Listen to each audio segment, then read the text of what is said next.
சந்தன மணமும் வரும் காற்றினிலே சிவசங்கரி மைந்தனின் அழகினிலே பார்த்து மகிழ்ந்தேனே கண்களிலே அவன் பாதமும் பணிந்தேன் பக்தியிலே குஹாஷண்முகா உன் பதத்தை துதித்தே உதிக்கின்ற வேதம் மகத்தான மந்திரம்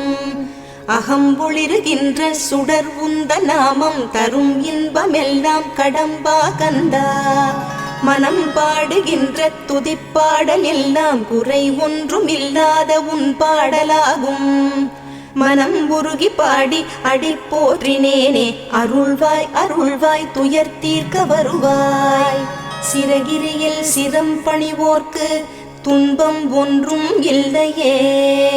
பொறுத்தருள்வாய் பொறுத்தருள்வாய் சென்னிமலை ஆண்டவனே.